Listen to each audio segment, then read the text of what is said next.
माननीय सदस्य, माननीय अध्यक्ष,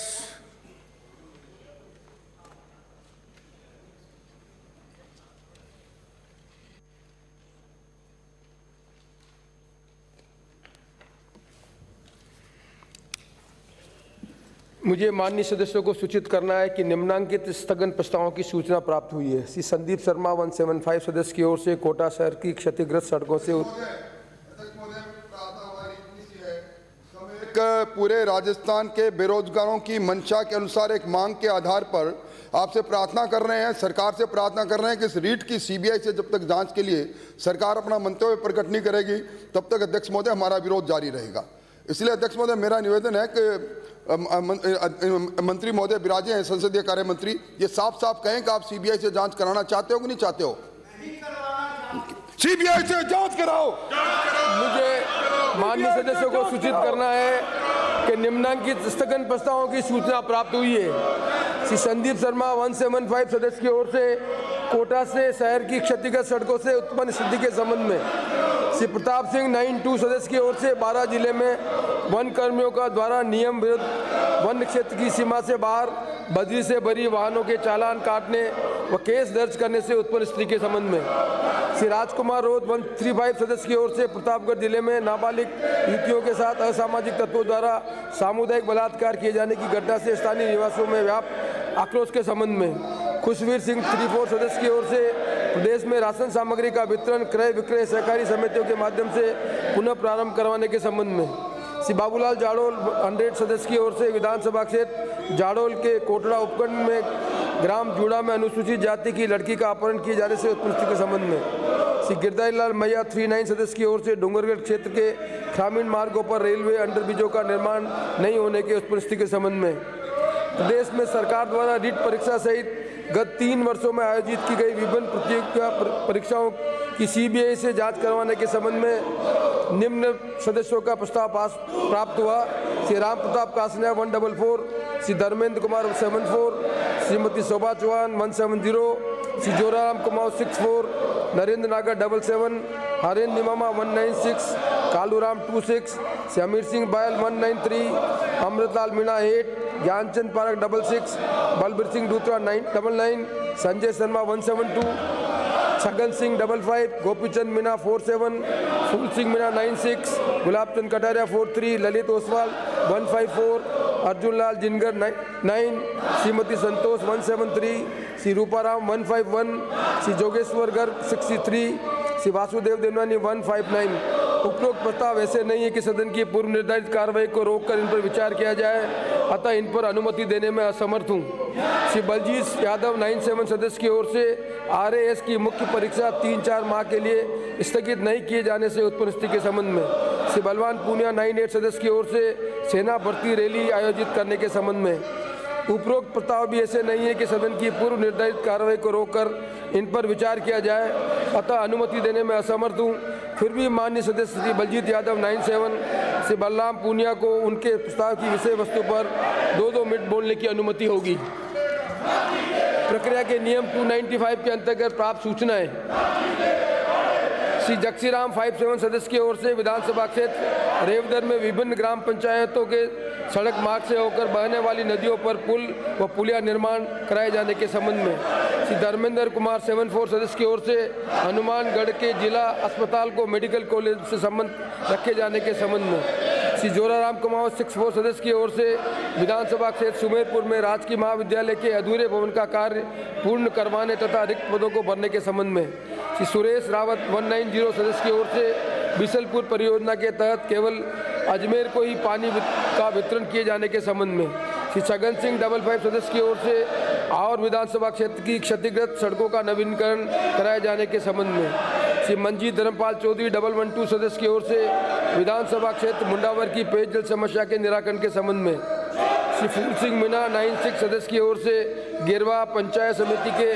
प्रॉपर्टी को खुर्द बुर्द किए जाने के उत्पन्न स्थिति के संबंध में, श्री समाराम गरासिया 179 सदस्य की ओर से विधानसभा क्षेत्र पिंडवाड़ा आबू के चिकित्सालय में सिलोकोसिस बीमारी के इलाज हेतु विशेषज्ञ चिकित्सक को लगाए जाने के संबंध में, श्री जबर सिंह सांकला 5-8 सदस्य की ओर से विधानसभा क्षेत्र आसिंद हुड़ा में गुलाबपुरा शहर में सरकारी कॉलेज खोलने के संबंध में श्री गुरदाई लाल 3-9 सदस्य की ओर से विधानसभा क्षेत्र श्री डूंगरगढ़ की सड़कों का निर्माण कार्य शीघ्र पूरा कराने के संबंध में श्री गोपीचंद मीणा जहाजपुर 4-8 सदस्य की ओर से विधानसभा क्षेत्र जहाजपुरा में ग्राम पंचायतों को नरेगा कार्य हेतु राशि स्वीकृत नहीं किए जाने के संबंध में श्री रामनारायण मीणा 142 सदस्य की ओर से CID चंबल कोटा के अंतर्गत भूमि विकास व्रत एवं अधीनस्थ कार्यालय को यथावत रखा जाने के संबंध में माननीय सदस्यों को उनके द्वारा दी गई सूचना को पढ़ने की अनुमति होगी। श्री बलजीत यादव। धन्यवाद अध्यक्ष महोदय। अध्यक्ष महोदय, कोई भी संस्था जब कोई परीक्षा आयोजित करती है तो उस परीक्षा में आने वाले पाठ्यक्रम को विज्ञप्ति के साथ ही जारी करती है, लेकिन RPSC ने RS की परीक्षा 2021 की विज्ञप्ति जारी की। उस वक्त RS की मुख्य परीक्षा का पाठ्यक्रम जारी नहीं किया गया और जब RS की पूर्व परीक्षा का परिणाम आ गया, उस परिणाम के भी 10 दिन बाद RPSC ने RS मुख्य परीक्षा का पाठ्यक्रम जारी किया, जो कि पूर्व के पाठ्यक्रम से अलग था। अध्यक्ष महोदय, पाठ्यक्रम की विषय वस्तु के संकलन के लिए समय की आवश्यकता होती है और खास तौर से जो ग्रामीण क्षेत्र के परीक्षार्थी हैं, जो गरीब परिवार से आने वाले हैं, जो किसान परिवार से आते हैं, उनके इतने सोर्सेज नहीं होते हैं कि वो तुरंत उस पाठ्य वस्तु का कलेक्शन कर पाएं। जो कोचिंग करते हैं या जिसके कांटेक्ट होते हैं, उनको शायद मिल सकती है कम समय में वो पाठ्य वस्तु, लेकिन वो जो ग्रामीण से आने वाले स्टूडेंट हैं उनको नहीं मिल पाती है। इस कारण से जो परीक्षा RS की देने वाले विद्यार्थी हैं वो बहुत ही तनाव में हैं, सड़कों पे आंदोलन कर रहे हैं, सरकार से मांग कर रहे हैं कि आप हमारी मांग जायज मांग है, क्योंकि UPSC ने भी जब पाठ्यक्रम में बदलाव किया तो उसने कई महीने का समय दिया, कई महीने के लिए परीक्षा को आगे के लिए स्थगित किया ताकि वो पाठ्य वस्तु का संकलन कर सकें। पर पता नहीं RPSC की क्या हठधर्मिता है या सरकार को कौन सा अहंकार है कि वो स्टूडेंट की इस जायज मांग को भी सुनने को तैयार नहीं है। मैं आपके माध्यम से सरकार से कहना चाहता हूं, इसमें ना तो कोई आपका बजट लग रहा है, ना इससे कोई नुकसान होने वाला है। सरकार को सिर्फ निर्णय करना है कि वो जो स्टूडेंट हैं जिनके सपनों को बिखेरने का काम राजस्थान की RPSC कर रही है, उनके सपने बिखरने का जो डर है गरीब स्टूडेंट में, उनके डर का निवारण सरकार करे और सरकार जो RS की मुख्य परीक्षा है उसको 2-3 महीने के लिए स्थगित करे, जिससे कि उन स्टूडेंट को पढ़ने का सही समय मिल जाए और वो अपने सपनों को साकार कर सके। इसमें कोई गलत काम नहीं कर रहे, इससे कोई किसी का अहित नहीं हो रहा है और सब लोगों की मांग है। इसलिए अहंकार को त्याग करके सरकार को आगे बढ़ करके उनसे बात करनी चाहिए और उनकी मांग को सहानुभूति रखते हुए उनको पूरा तुरंत करना चाहिए, क्योंकि अभी 25 तारीख को परीक्षा होने वाली है, समय नहीं है। मैं आशा रखता हूं राजस्थान की सरकार उनकी मांग को मानेगी और उन गरीब मजदूर किसानों के बच्चों को भी अपने सपनों को पूरा करने का अवसर मिलेगा, ऐसी मैं अपेक्षा रखता हूं। आपने मुझे मौका दिया। अध्यक्ष महोदय, बहुत बहुत आपको धन्यवाद। अध्यक्ष जी, विधानसभा की नियम 50 में मैं सेना भर्ती रैली के आयोजन के संबंध में बात करना चाहता हूं। कोरोना के बाद राजस्थान के लाखों युवा जो सेना की भर्ती देखना चाहते हैं, हमारे झुंझुनू ARO सेंटर, जहां मेरा जिला हनुमानगढ़ और हमारी तहसीलें उसमें शामिल हैं, पिछले 3 साल से कोई सेना की भर्ती रैली नहीं हुई है। तो नौजवान सेना के लिए तैयारी करते हैं, सुबह शाम ग्राउंड पर जाते हैं। जो गरीब हैं, समय बहुत कम उनके पास होता है अपनी आजीविका के बाद ग्राउंड पर तैयारी करने का। वो 3 साल से इंतजार कर रहे हैं। मैं जानना चाहता हूं कि राजस्थान की सरकार ने, हमने पहले चिट्ठी भी लिखी है कि सेना के नियमों को देखते हुए क्या प्रयास किए हैं और उन प्रयास के बाद क्या सेना की तरफ से जवाब आया है और कितने दिनों में सारे ARO सेंटरों पर भर्ती करी जाएगी ताकि नौजवानों को मौका मिले। अध्यक्ष जी, जो नौजवान 3 साल में भर्ती नहीं देख पाए हैं, क्या उनको एवरेज होने से बचाने के लिए सेना अपने नियमों में ढील देगी और उनको 2 साल या 3 साल का बेनिफिट देगी? ये सवाल भी नौजवानों के सामने। इसलिए मेरी पुरजोर मांग है कि राजस्थान की सरकार भारत के रक्षा मंत्रालय से बात करके सेना भर्ती रैली का आयोजन करवाए। नौजवानों को जो सेना में जाना चाहते हैं और जो सेना के साथ जज्बा भी रखते हैं, उनकी भावनाओं को भी पूरा करे और उनको रोजगार दिलाने का काम भी करे। राज्य सरकार तुरंत प्रभाव से इस पर जवाब भी जनता को देगी और नौजवानों को तुरंत सेना भर्ती रैली आयोजन करवा करके सारे ARO सेंटरों पर तुरंत प्रभाव से नौकरी दिलवाने का, रोजगार दिलवाने का काम करेगी और उन नौजवानों को भारत मां की सेवा करने के लिए और फौज में जाने के सपने को पूरा करने का मौका देगी। धन्यवाद। माननीय सदस्य, आपको प्रोटेस्ट करना है चेयर के सामने। Don't obstruct the candidate please. माननीय सदस्य, आपको प्रोटेस्ट करना है चेयर के सामने, बोलने वाले के सामने आप नहीं करेंगे प्लीज। आपको जो भी करना है चेयर के सामने करें। 295 श्री जक्सी राम, श्री धर्मेंद्र कुमार, श्री जोराराम कुमावत, श्री सुरेश रावत, श्री छगन सिंह, श्री मंजीत धर्मपाल चौधरी, श्री फूल सिंह मीणा, श्री समाराम गरासिया, श्री जबर सिंह सांकला, श्री गिरधारी लाल। आदरणीय अध्यक्ष जी महोदय, आपने विशेष विधेयक के तहत 295 में बोलने का मौका दिया। मेरे विधानसभा क्षेत्र में वित्तीय वर्ष में, माननीय सदस्य, वर्तमान वित्तीय वर्ष में बादनू से लालमदेसर, कोटा लालमदेसर से बड़ा, अभी तक करो ना, अभी तक करो, और बीदा से समसर से मणकरा सर, जयसलसर से अभ्यसीपुरा, कोटा से दुसारना पिपासरिया, अमृतवासी से रुस्तम दौरा ईडी से केऊ मार्ग तक एवं अभ्यसीपुरा से नायों की ढाणी जयसलसर तक सड़कों के निर्माण की स्वीकृति जारी की गई थी। अध्यक्ष महोदय, वित्तीय वर्ष बीतने जा रहा है। तमाम स्वीकृति और टेंडरों के बाद कार्य की समय समाप्त होने जा रही है, किंतु ठेकेदार ने इन सड़कों का निर्माण कार्य अभी तक शुरू नहीं किया है। अतः मेरा आग्रह है कि इस सभी सड़कों का निर्माण कार्य शीघ्र शुरू करवाएं। अध्यक्ष महोदय, श्री डूंगर क्षेत्र के गांव बेलवा लादड़िया एक ही ग्राम पंचायत के गांव है और उनकी दूरी 9 किमी है। कई वर्ष तक बीत जाने के बाद माननीय सदस्य, आज तक इन दोनों गांवों को जोड़ने के लिए डामर सड़क का निर्माण नहीं होने जा रहा है। राज्य सरकार से बार लिखा हुआ बोले, बार अलग नहीं लिखा हुआ बोले, अलग लिखा हुआ है, मेरे पास कॉपी है। सड़क निर्माण स्वीकृत करने की मांग के बावजूद भी कोई समाधान नहीं किया जा रहा है। अध्यक्ष महोदय, मेरा सदन से आग्रह है। माननीय सदस्य, अंकित नहीं होगा बेटा प्लीज। श्री गोपीचंद मीणा, श्री रामनारायण मीणा, 295 रामनारायण जी मीणा, 95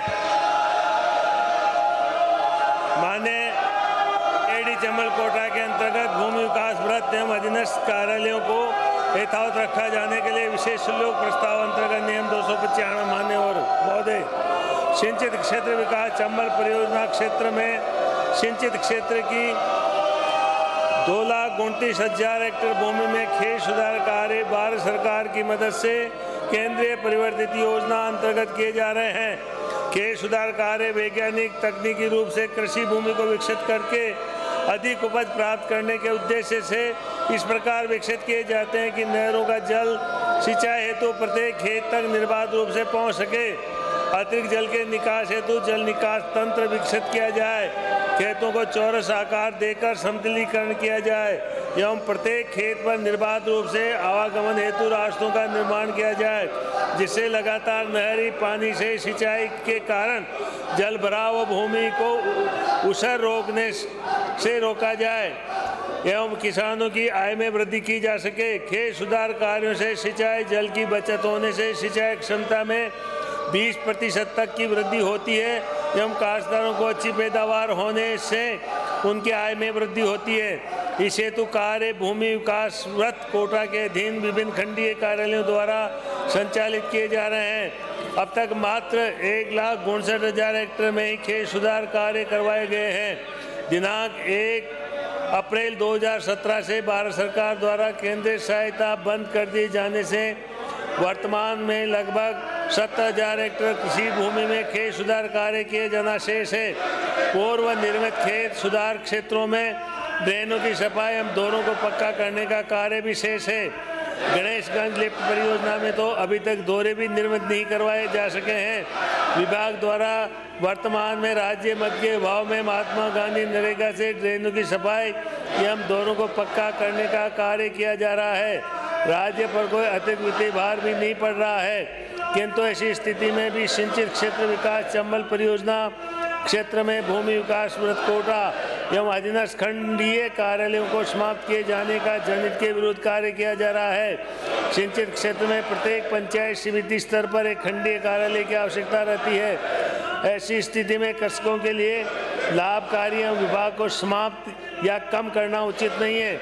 अतः अनुरोध है कि जनहित के मद्देनजर भूमि विकास व्रत CID चंबल कोटा के अधीन कार्यरत खंडीय कार्यालय को यथावत रखा जाने तथा भारत सरकार से किसानों के हित में पुनः केंद्रीय सहायता राज्य को उपलब्ध करवाने के लिए अनुरोध करने की कृपा करते हुए इन्हें समाप्त किए जाने के आदेश को निरस्त करने की कृपा करें। धन्यवाद। सदन की मेज पर रखने वाले पत्रावली अधिसूचना श्री शांति कुमार धारीवाल।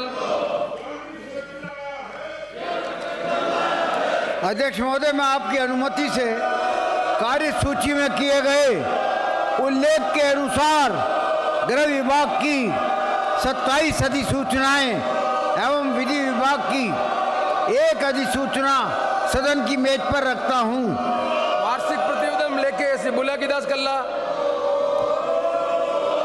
अध्यक्ष महोदय, मैं आपकी अनुमति से भारत के संविधान के अनुच्छेद 323(2) के अंतर्गत राजस्थान लोक सेवा आयोग का 71वां वार्षिक प्रतिवेदन वर्ष 2020-21 सदन की मेज पर रखता हूं। शांति कुमार धारीवाल। शांति कुमार धारीवाल।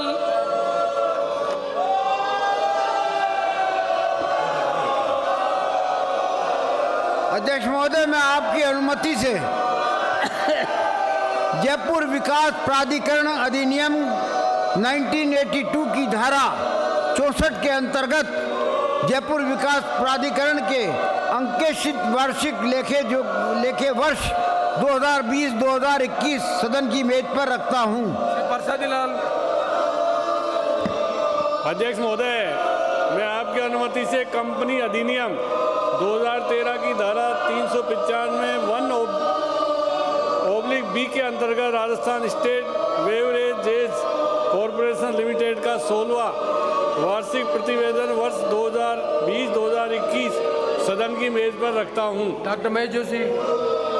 माननीय अध्यक्ष महोदय, मैं आपकी अनुमति से राजस्थान जल विकास निगम के मेमोरेंडम ऑफ आर्टिकल के नियम 114 के अंतर्गत राजस्थान जल विकास निगम लिमिटेड का 37वां वार्षिक प्रतिवेदन वर्ष 2020-21 सदन की मेज पर रखता हूं। गोविंद राम। अध्यक्ष महोदय, मैं आपकी अनुमति से सूचना का अधिकार अधिनियम 2005 की धारा 25(4) के अंतर्गत राजस्थान राज्य सूचना आयोग का वार्षिक प्रतिवेदन वर्ष 2020 की 20 सदन की मेज पर रखता हूं। श्री ब्रजेंद्र सिंह गोला। अध्यक्ष महोदय, मैं आपकी अनुमति से सड़क परिवहन निगम अधिनियम 1950 की धारा 35(2) के अंतर्गत राजस्थान राज्य पथ परिवहन निगम का वार्षिक प्रतिवेदन 2021 सदन की मेज पर रखता हूँ। बाबर सिंह पाटिल। अध्यक्ष महोदय, मैं आपकी अनुमति से कंपनी अधिनियम 2013 की धारा 395 के अंतर्गत राजस्थान ऊर्जा विकास निगम लिमिटेड का 6वां वार्षिक प्रतिवेदन वर्ष 2020-21 सदन की मेज पर रखता हूं। राज्यपाल महोदय के अभिभाषण पर अग्रतर वाद विवाद। बलराम पूनिया। हाँ, मैं बोल रहा हूँ। अध्यक्ष जी, मैं मेरी कल की बात लगातार करना चाहता हूँ। आपने मुझे इजाज़त दी, इस बात के लिए बहुत बहुत धन्यवाद। मैं कल जिक्र कर रहा था माननीय सदस्य, किसान क्रेडिट कार्ड को लेकर के माननीय सदस्य, जो परिस्थितियां देश में किसान के सामने बनी है, चेयर को एड्रेस करें। अकेले राजस्थान में नहीं, आपका प्रोटेस्ट चेयर पे किसान क्रेडिट कार्ड, SBI बैंक जो लीड बैंक होता है पूरे हिंदुस्तान का, लीड बैंक ने जो नियम बनाए हैं अध्यक्ष महोदय, वो नियम ऐसे बने हैं कि 6-6 महीने तक एक किसान की KCC नहीं बन पाती। आज से 5 साल पहले ये स्थिति थी, किसान बैंक में KCC के लिए जरूरी कागजात लेकर के जाता, बैंक 6 करने के बाद किसान को ऋण देता और किसान 6ठे महीने ऋण चुकाने के लिए उसका ब्याज भरने के लिए बैंक में जाता। आज SBI बैंक ने जो नियम बनाए, रिजर्व बैंक ने जो नियम बनाए, जो गाइडलाइन बनाई, उस गाइडलाइन के चलते तहसील मुख्यालय से बैंक से कागज आएगा जिला मुख्यालय पर, और जिला मुख्यालय के बाद 6-6 महीने तक लगातार बैंकों में KCC के कागजात पड़े रहने के बाद किसान को किसान क्रेडिट कार्ड नहीं मिल रहा। मैं ये जिक्र इसलिए कर रहा हूं सदन के भीतर कि किसानी को किस तरीके से कमजोर किया जाए, ये उपाय ढूंढे जा रहे हैं। जहां किसान को सस्ते दरों पर ऋण और ज्यादा उपलब्ध कराने की जरूरत थी, जहां किसान के खेतों को समतलीकरण करने की जरूरत थी, जहां खाड़ों पर खर्च, वाटर कोर्स बनाने के लिए खर्च करने की जरूरत थी, 2014-15 में CAD विभाग को खत्म करा। ये इसी बात से चीजें जुड़ी हुई हैं अध्यक्ष महोदय कि खेती और खेती से मोह भंग किसान का कैसे हो। इसलिए अब की बार ये बजट में प्रावधान करा कि 0 बजट की खेती होगी और बजट खेती से जुड़े हुए तमाम जो बजट थे, चाहे उर्वरक का था, चाहे खाद बीज का था, उसमें कटौती करी गई। सभापति महोदय, अगर किसान का KCC बनाने में आसानी से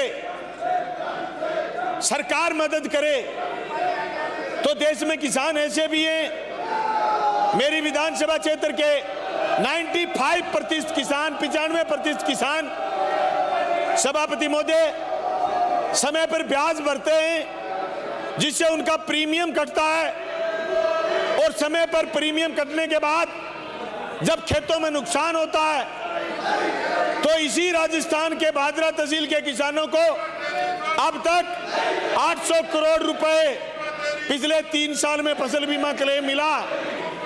इसलिए हम मांग करते हैं कि भारत सरकार बैंकों को और ज्यादा खुला हाथ रखे और पूरे देश में किसान को आसानी से KCC उपलब्ध करवाए। मैं बात करना चाहता हूं, किसान के विकास की बात आए, गांव के विकास की बात आए तो सड़कों पर सभापति महोदय पिछले 2-3 साल में भारत सरकार और राज्य सरकार दोनों ने सड़क पर बहुत कम खर्च करा। मैं थोड़े दिन पहले देश के परिवहन मंत्री, सड़क मंत्री को सुन रहा था, उन्होंने बड़े जोर की बात कही। वो कह रहे थे कि हमने सड़कें इतनी चिकनी बनाई हैं जिसका कोई अंदाजा नहीं। लेकिन सभापति महोदय, मैं आपको यह भी बताना चाहता हूं, वो ऐसी सड़कें गिनाएं पूरे देश में जिन सड़कों के निर्माण के बाद उन्होंने किसी भी सड़क पर जाने वाले ट्रांसपोर्टर से किसी भी सड़क पर जाने वाले व्यक्तिगत आदमी से उन्होंने टोल नहीं वसूला। जब सड़क कोई आदमी 12 घंटे के लिए 24 घंटे के लिए खरीद रहा है तो फिर किसी भी सरकार को अपनी पीठ थपथपाने का कोई मतलब नहीं बच जाता। अगर कोई आदमी खरीद करके सड़क पर यात्रा कर रहा, कोई सड़क को 24 घंटे के लिए भाड़े पर लेकर के उससे गुजर रहा, तो फिर देश के केंद्रीय मंत्री जी से मैं कहना चाहता हूं कि आपने हमारी सड़कों के जरिए जितने भी कॉरिडोर आप स्थापित करना चाह रहे हो, खेती योग्य 31% भूमि आप ले जाओगे और वो 31% भूमि ना सिर्फ सड़क पर काम में लोगे, सड़क बनाने के काम में लोगे, वो सारी की सारी जमीन आप बड़ी कंपनियों को या फिर बड़े भूमाफियों को लुटाने का काम करोगे, इसमें कोई दो राय नहीं। सभापति महोदय, ये बेशकीमती जमीनें किसान के हाथ से या फिर छोटे छोटे किसानों के हाथ से निकल जाएगी और उनके पास आजीविका का दूसरा साधन नहीं बचेगा। इसलिए मैं केंद्र की सरकार से और राज्य की सरकार से मांग करना चाहता हूं कि सड़क पर ऐसा फ्रेम करे सरकार, एक भी इंच जमीन किसी किसान की जाए तो उसका कम से कम डीएलसी रेट का 20 गुना फालतू दे, ताकि वो दूसरी जगह जमीन का प्रबंध कर ले या उसका रिहेबिलिटेशन हो। सभापति महोदय, मैं आपको इस बात से, जो बात मैंने कल थोड़ी कह पाया था, मुझे संतुष्टि नहीं हुई। देश की बात अगर मैं नहीं करूं, कल शाम को एक गरीब आदमी का मेरे पास फोन आया जिसका खाद्य सुरक्षा में 3 साल से नाम नहीं जुड़ा। उसने कहा कि मेरी बात आज आपने सदन में बड़ी जोरदार तरीके से उठाई। सभापति महोदय, खाद्य सुरक्षा अधिनियम 2013 ये बात कहता है कि कानूनी रूप से ग्रामीण आबादी के 75% लोग और शहरी आबादी के 50% लोगों को सार्वजनिक वितरण प्रणाली के तहत रियायती खाद्यान्न प्राप्त करने का अधिकार है। सभापति महोदय, अधिकार के रूप में वो कह सकता है 50% आबादी शहर की और 75% आबादी ग्रामीण क्षेत्र की, जो हम सब जनप्रतिनिधियों से मांग करती है। लेकिन पिछले 3 साल से एक ही बात सुन रहे हैं कि भारत सरकार ने पोर्टल बंद कर रखा। ये मैं नहीं कह रहा सभापति महोदय, ये देश के रिसर्च इंस्टीट्यूट कह रहे हैं कि देश में खाद्य सुरक्षा को कमजोर करा गया। खाद्य सुरक्षा कमजोर होने की वजह से गरीब आदमी के मुंह का निवाला छीनने का काम किया गया है। हम उम्मीद करते हैं कि खाद्य सुरक्षा को मजबूत करने के लिए राज्य सरकार भी और राज्य सरकार से जुड़े हुए सारे लोग और हमारे सारे विधायक भारत सरकार से मांग करेंगे कि गरीब को राशन कैसे उपलब्ध कराया जाए। सभापति महोदय, मैं बात करूं हंगर स्ट्राइक की आर्थिक दृष्टिकोण की बात करूं, वर्षों तक अत्यंत उच्च दर से विकास करने के बाद भारत की अर्थव्यवस्था कोविड-19 महामारी की शुरुआत से पहले सुस्त होनी शुरू हो गई थी। वर्ष 17 और वित्त वर्ष 20 के बीच वित्तीय क्षेत्र में कमजोरी के साथ निजी उपभोग की वृद्धि में भी गिरावट हुई और विकास दर 8.3% से गिर करके 4.0% तक आ गई। वित्त वर्ष 2021 में अर्थव्यवस्था 7.3% की गिरावट दर्ज करी गई है। सभापति महोदय, जब अर्थव्यवस्था चौपट हो रही हो, जब तेजी से अर्थव्यवस्था गिर रही हो, जहां गरीब का निवाड़ा रोकने का काम करा जा रहा हो, जहां नरेगा में बजट की कटौती हो रही हो, जहां केसीसी बनाने में किसान को दिक्कतें पैदा कर रही हो, जहां मंडी में किसान का अन्न खरीदा जा रहा हो, उस समय ये नारे अच्छे नहीं लगते। सभापति महोदय, जिस भर्ती की आप बात कर रहे हैं और मेरे विपक्ष के साथी पिछले 3 दिन से बात कर रहे हैं, मैं पुरजोर मांग करना चाहता हूं कि एसओजी इसके जांच के दायरे को बढ़ाए और उन तमाम लोगों को पकड़े जो ने सिर्फ रीट 2020 को बल्कि 2021 को डिस्टर्ब करी थी, उसमें पेपर लीक करा था, उससे पहले जो तमाम भर्तियां हुई जिसमें जो गड़बड़ी करी उन तमाम की भी जांच करे और जो दोषी है उनके खिलाफ कार्रवाई करे। जिन नौजवानों के भविष्य के साथ खिलवाड़ करने का काम जिन पेपर माफियाओं ने करा वो शिक्षकों के पीछे जाएं। पर सभापति महोदय, मैं आपको याद दिलाना चाहता हूं, पिछले 2018 से पहले की 11 भर्तियां ऐसी थी जिनको पिछले 3 साल में समाधान करा गया। हजारों हजार नौजवान, चाहे वो एलडीसी भर्ती के आए हो, चाहे वो दूसरी भर्ती के नौजवान आए हो, चाहे आरएएस भर्ती के नौजवान आए हो, जो बार बार पिछली अटकी हुई भर्तियों को पूरा करवाने की मांग कर रहे थे। मैं कहना चाहता हूं कि सिर्फ घड़ियाली आंसू बहाने से नौजवान का भला नहीं होगा, बल्कि हर क्षेत्र में, चाहे पुलिस, चाहे प्रशासन, चाहे आरएएस, चाहे आईएएस, हर जगह जो भर्तियों में कटौती हुई है उनको हमें गौर से देखना होगा। सभापति महोदय, ये तो ठीक है रीट में पेपर लीक हो गया और रीट का आरोप किसी पर लगाया जा रहा है, एसओजी जांच कर रही है, जांच से क्लियर कर देगी। पर सभापति महोदय, हिंदुस्तान किस ओर जा रहा है? जहां किस ओर चोट आरक्षण पर हो रही है। 2021 के अंदर भारत में आईएएस बनाने के लिए कोई पेपर का आयोजन नहीं हुआ। हमारे चर्चा तो ये है कि लोकसभा के अध्यक्ष जी के बेटी भी आईएएस में सिलेक्ट हुई है जिसने कोई पेपर नहीं दिया। भारत की सरकार 1100 पदों पर आईएएस लेने जा रही है जिसमें कोई पेपर नहीं होने वाला है, कोई आरक्षण नहीं होगा, कोई पेपर का संकट इन्होंने छोड़ा ही नहीं। ऐसी परिस्थिति में नौजवानों के लिए हम मांग करना चाहते हैं कि सरकार ऐसा कानून बनाए कि कोई पेपर लीक करना तो दूर की बात, पेपर के लिए किसी के पास फोन भी नहीं कर पाए कि तेरी सेटिंग है कि नहीं है। रीट से पहले इतने फोन आते थे सब नेताओं के पास, सब विधायकों के पास कि रीट में सेटिंग है कि नहीं।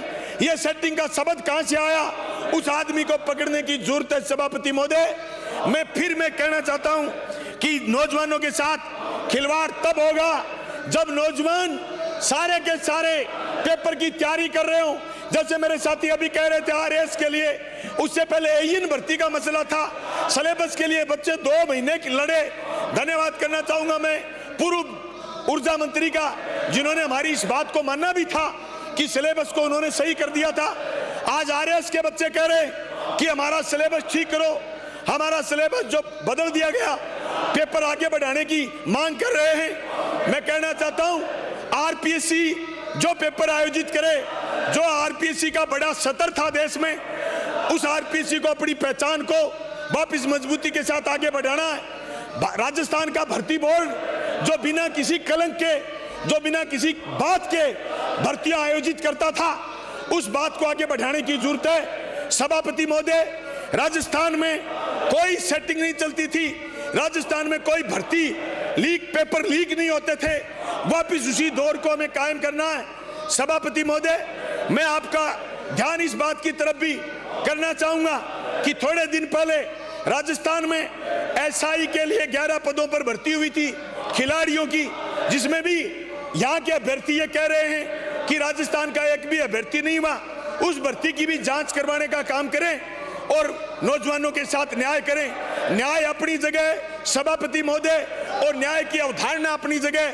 हम उम्मीद करते हैं सदन में बैठे सारे लोग कि राजस्थान की सरकार इसमें एसआई भर्ती में भी न्याय करेगी, आरएएस के एग्जाम को भी आगे बढ़ाएगी।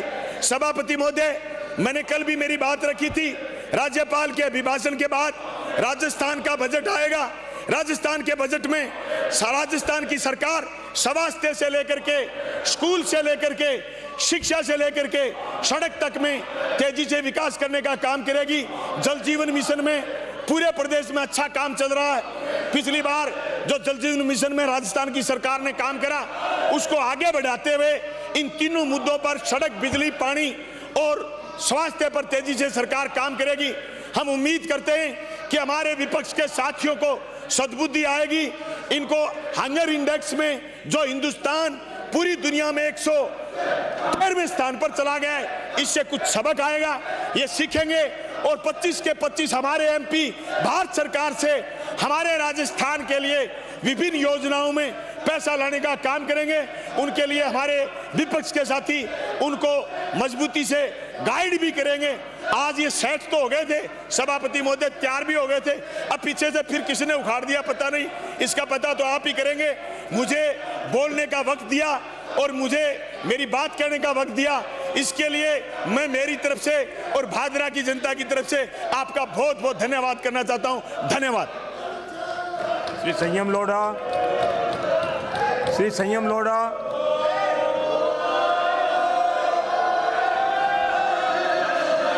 माननीय सभापति महोदय, महामहिम राज्यपाल महोदय ने जो अभिभाषण इस सदन में प्रस्तुत किया है और प्रदेश कांग्रेस कमेटी के अध्यक्ष गोविंद सिंह जी डोटासरा ने जो धन्यवाद प्रस्ताव प्रस्तुत किया है, मैं उसके प्रति अपना समर्थन व्यक्त करते हुए अपनी बात रखना चाहूंगा। माननीय सभापति महोदय, पिछले 3 साल में जितना काम अशोक गहलोत साहब की सरकार ने किया है, महामहिम ने इसमें जो उल्लेख किया है वो उससे भी कम है। इस सरकार के कामकाज के बारे में और बहुत कुछ लिखा जा सकता था। माननीय सभापति महोदय, मैं आपके सामने निवेदन करूंगा, प्रजातंत्र के अंदर किसी भी सरकार के कामकाज के बारे में निर्णय जनता करती है और जनता के माध्यम से सरकार को पता चलता है कि ये काम उनकी सरकार किस तरह से कर रही है। राजस्थान के अलग अलग जिलों के अंदर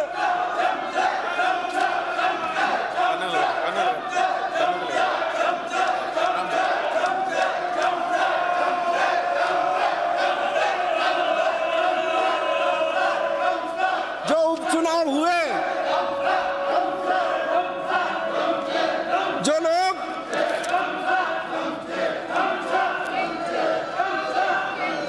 जनादेश को नहीं मान करके व्यर्थ के प्रपंच में अपनी ऊर्जा खर्च करते हैं, राजस्थान के उपचुनावों में राजस्थान की जनता ने इनको संदेश दिया।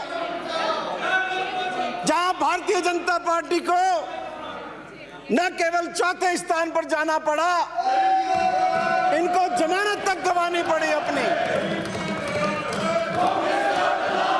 और इनकी आपसी लड़ाई का आलम यह रहा कि इनकी सरकार के एक पूर्व मंत्री के बहकावे में आकर पूर्व मुख्यमंत्री वसुंधरा राजे के बेटे के निवास पर भारतीय जनता पार्टी के प्रदेश अध्यक्ष के इशारे पर पथराव किया गया।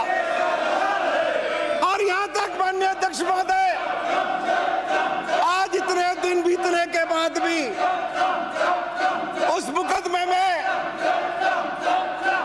जांच समिति ने कोई कार्रवाई नहीं की। मैं आपके से निवेदन करूंगा,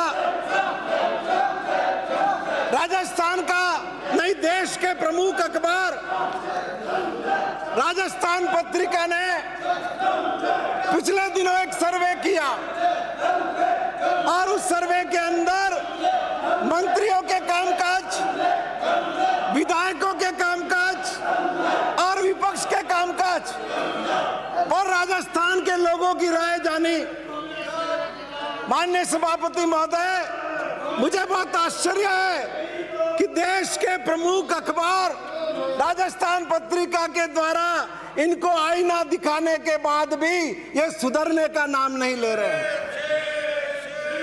राजस्थान पत्रिका के उस सर्वे में माननीय सभापति महोदय क्या कहा गया, मैं आपके सामने निवेदन करूंगा। माननीय नेता प्रतिपक्ष, कृपया अपने सदस्यों से कहें कि वो आसन को संबोधित करें। नहीं नहीं, बिल्कुल नहीं करेंगे। कृपया आसन को संबोधित करें। उधर मत देखिए, आप इधर देखिए, आप सारे के सारे। ये क्या मजाक है?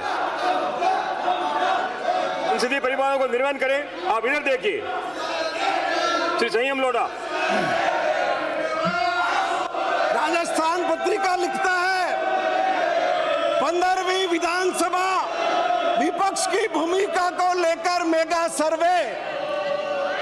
और राजस्थान पत्रिका ने लिखा विपक्ष ने अपने कामकाज से जनता को प्रभावित नहीं किया। पिछले 3 साल में राजस्थान में विपक्ष जनता की उम्मीदों पर खरा नहीं उतरा। सर्वे में 66% से अधिक लोगों ने माना कि विपक्ष जनता की आवाज नहीं बन सका।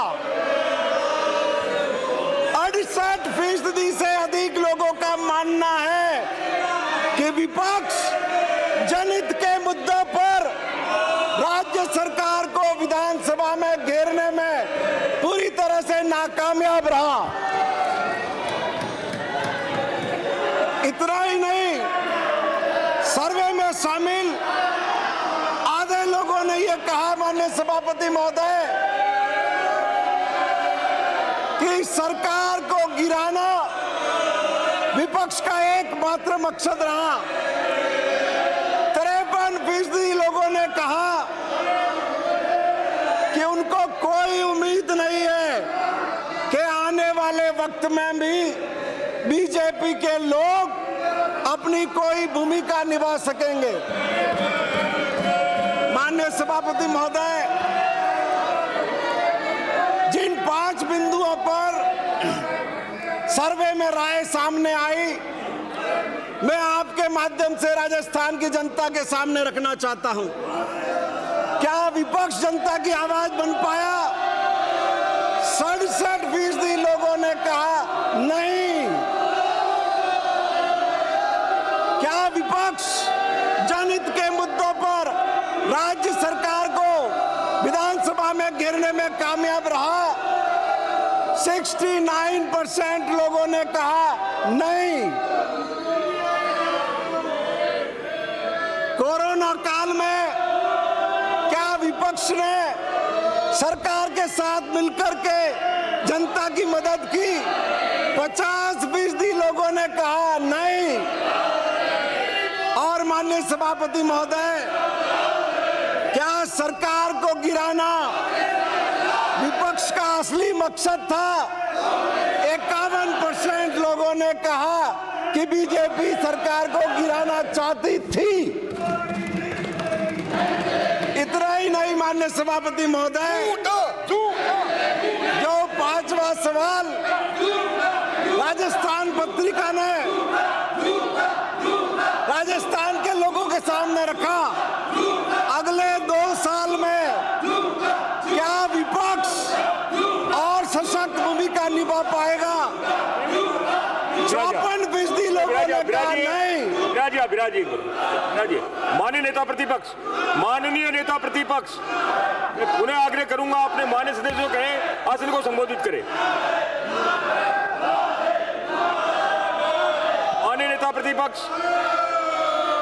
माननीय नेता प्रतिपक्ष अपने सदस्यों से कहें इधर दिखाएं आसन को। श्री संयम लोढ़ा।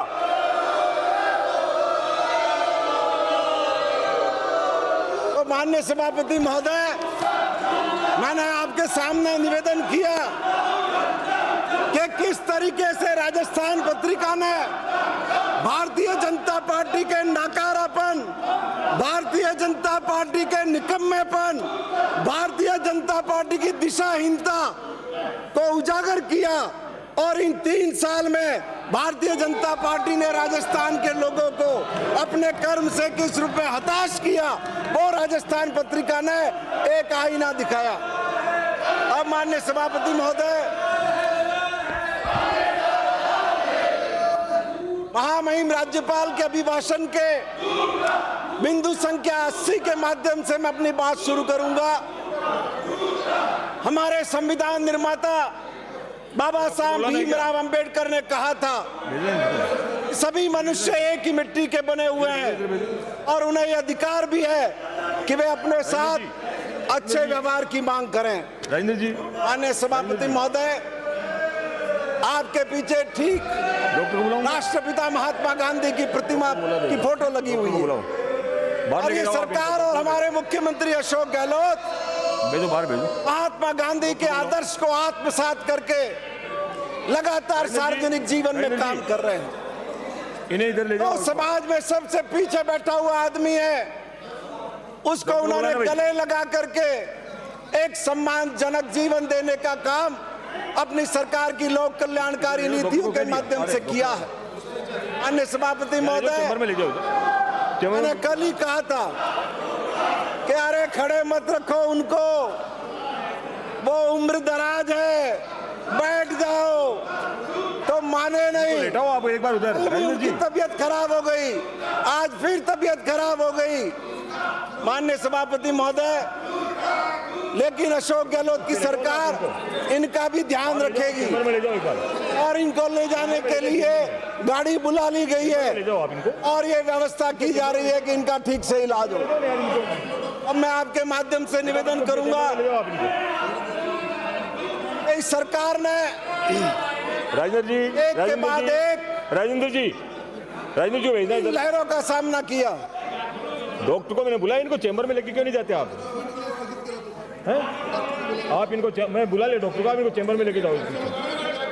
पीछे चेंबर में ले जाओ, डॉक्टर को बुला लिया, चेंबर में ले जाओ आप पीछे। हाँ, चेंबर में ले जाओ, पीछे नेता प्रतिभा वहाँ चेंबर में ले जाओ आप इनको, चेंबर में ले आओ, आप चेंबर में ले आओ।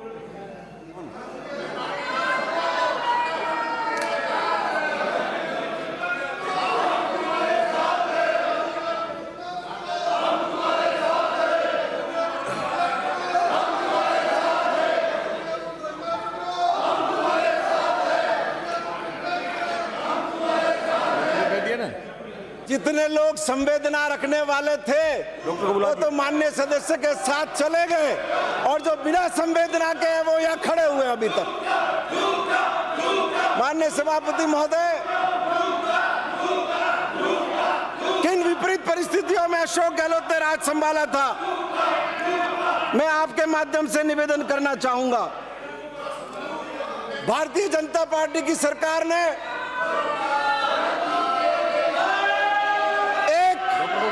बदहाल अर्थव्यवस्था अशोक गहलोत को सौंपी थी। डॉक्टर को भेजना है। इसके अंदर पहले साल में ही फिस्कल डेफिसिट जो 3% की मियाद में होना चाहिए, 3% की लिमिट में होना चाहिए, पहले साल से ही इन्होंने उसको अर्थव्यवस्था को पटरी से उतारने का काम किया और 15-16 में उसको 9% पर जाके पहुंचा दिया। राजकोषीय घाटा इनकी पूरी सरकार के कार्यकाल में 3% की सीमा से बढ़कर के रहा। प्रति व्यक्ति आमदनी घट गई और पूरे राजस्थान में भारतीय जनता पार्टी के खिलाफ एक आक्रोश का माहौल था। बीजेपी के नेता जहां जहां जाते थे, नौजवान लोग एक नारा लगाते थे, मोदी तुझसे बैर नहीं, वसुंधरा तेरी खैर नहीं। और नतीजों के अंदर वो माननीय सभापति महोदय सामने आ गया।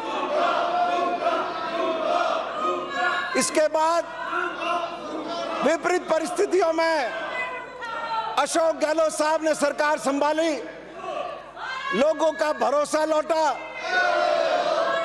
आत्मविश्वास का संचार हुआ, गरीब लोगों को उम्मीद पैदा हुई और आते ही पहले ही साल में इन बीजेपी वालों ने जो गरीब आदमी का 1 रुपए किलो का गेहूं बंद किया था, अशोक गहलोत की सरकार ने आते ही रुपए किलो गेहूं चालू किया। माननीय सभापति महोदय, सामाजिक सुरक्षा के क्षेत्र में हमेशा से हर सरकार, चाहे अशोक गहलोत की सरकार 98 से 2003 रही हो 2008 से 13 रही हो और चाहे अब 2018 से 2023 की सरकार हो, सोशल सिक्योरिटी में अशोक गहलोत की सरकार का काम आउटस्टैंडिंग है। पूरे देश में इसकी कोई दूसरी मिसाल नहीं है। 500 रुपए विधवाओं को पेंशन मिलती थी, अशोक गहलोत की सरकार आई, पेंशन को बढ़ा करके 750 रुपए किया गया। जिनको 750 मिलती थी उनको बढ़ा करके 1000 रुपए किया गया। हर घर तक सीधी सहायता पहुंचाने का काम अशोक गहलोत ने किया। पूरी मानव जाति, सभापति महोदय, दुर्भाग्य था कि कोरोना आ गया। 2019 के अंदर भारत सरकार को 2019 के दिसंबर में ही पता चल गया था कि चाइना के वुहान में कोरोना का पहला पेशेंट सामने आ गया और WHO ने 11 मार्च 2020 को उसे पेंडेमिक डिक्लेयर कर दिया। इससे पहले जब ये पता चल गया